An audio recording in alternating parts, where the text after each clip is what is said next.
eu acho importante em relação a essa saída do Weintraub, que é uma oportunidade boa para discutir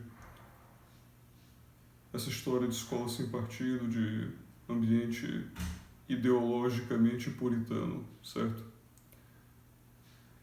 É importante que a direita, né, também entenda, e existe uma diferença entre a direita também entenda, né, e um movimento maior pró-liberdade, é que coincidentemente essas coisas estão reunidas porque a esquerda autoritária, o autoritarismo é hegemônico na esquerda, é hegemônico mesmo, é hegemônico mesmo. Aqueles que são pró-liberdade dentro da esquerda, por exemplo, liberdade de expressão mesmo, né? Aqueles que não são pelo politicamente correto, pela restrição do discurso, pela constrição do pensamento, são muito poucos dentro da esquerda. A maioria é pela constrição do pensamento, a maioria é pelo politicamente correto, a maioria é pelo dogma, né? Seja o dogma ideológico ou de outra figura. A maioria é a crítica. Então, coincidentemente, essas coisas estão reunidas na direita. A maioria daqueles que são pró-liberdade, o movimento da direita é um movimento hegemonicamente pró-liberdade. Por isso se coincide assim. Mas não se assuma que isso é necessariamente vinculado. Não foi no passado. Nunca vai ser. É coincidência. Ninguém tem monopólio sobre a liberdade.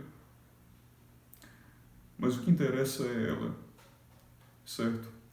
Então, eu tenho visto, inclusive mesmo na organização da sociedade, observei colégios que são cívico-militares, né? Colégios que são organizados com uma experiência de suposta proteção ideológica à doutrinação esquerdista.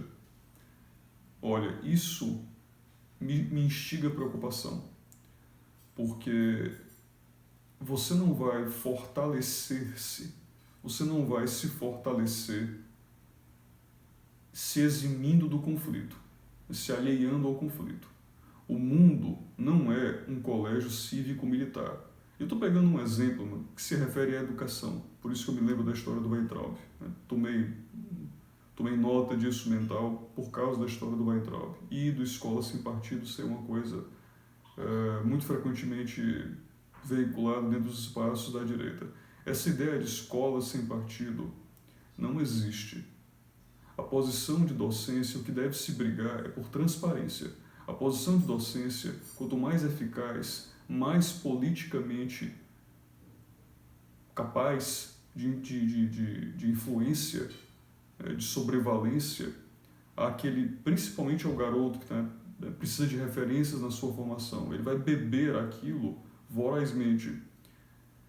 Então, não existe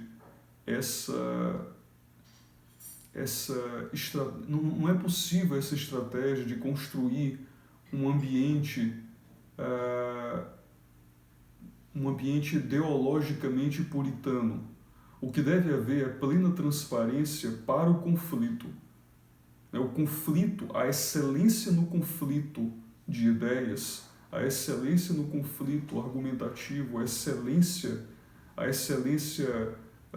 retórica, a excelência argumentativa, a excelência filosófica deve ser a solução, é a solução e deve ser procurada nos espaços críticos, que se queiram críticos, que se queiram antidogmáticos. Essa é a solução. A solução não é você pegar teu filho e colocar dentro de um espaço onde ele vai ouvir hierarquia, ouvir impositivamente qualquer conjunto de valores, porque isso só vai trocar um dogma pelo outro. Você não vai prepará-lo para lidar com a diversidade. Você não vai prepará-lo para lidar com o conflito. O problema do ensino dessa ideologia, de qualquer ideologia no espaço, é o procedimento dogmático. Ensinar criticamente é diferente de doutrinar. Educação é pela liberdade, é para a liberdade.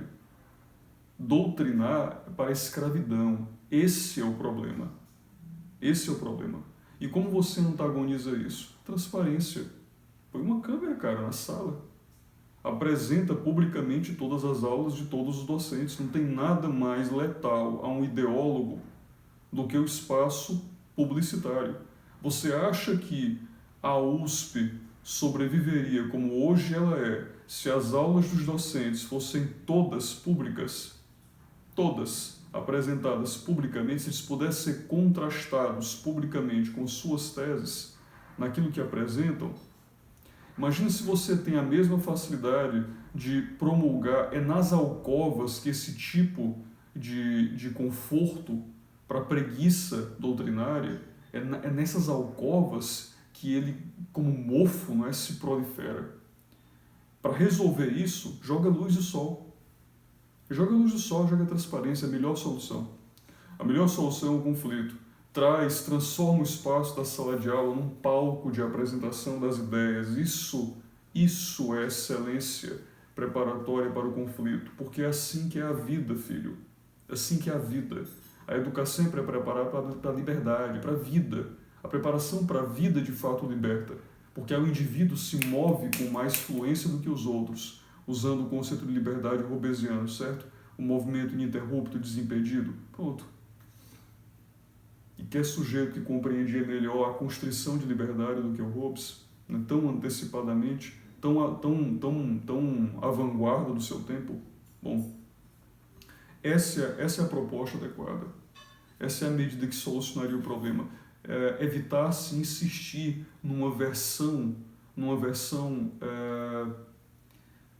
de realidade controlada, na artificialização da experiência do real para constranger, para supostamente protegendo de constrangimento o garoto, né, blindá-lo potencialmente desse constrangimento. Ao invés de assim o fazer com plenitude, você o constrange em outra prisão, né, que é essa realidade artificial. A educação é pela liberdade, o que deve ser feito é fomentar espaço de apresentação de ideias, espaço, oportunidade para a apresentação do pensamento, para o debate, para o conflito. Isso deve ser feito às claras, sempre. Essa é a melhor maneira de encaminhar para dentro da sala de aula a aproximação mais íntima possível da realidade. O problema não é você ensinar, senão ideologicamente. Este é o problema. O problema é o adestramento, é a doutrinação. Aquilo que se ensina aqui nesse debate é secundário a como se ensina. Todo o segredo é como você ensina essas coisas. Como você apresenta essas ideias. E primeiro, antes de qualquer outra preocupação, para de fato se conseguir tirar partidos da escola, deixar essa escola sem partidos, né, sem doutrinação, né, escola sem doutrinação, eu imagino que seja isso que a escola sem partido queira dizer quando mal se expressa em sem partido, mas escola sem doutrinação, escola pela liberdade. Para você ter uma escola pela diversidade, pela liberdade, o principal pilar que deve ser obtido é a diversidade de pensamento, a diversidade de apresentação de ideias, a liberdade de expressão, a diversidade de conflito, a diversidade de debate. Isso garante que se possa ensinar tudo o que você queira dentro do espaço da sala de aula livremente.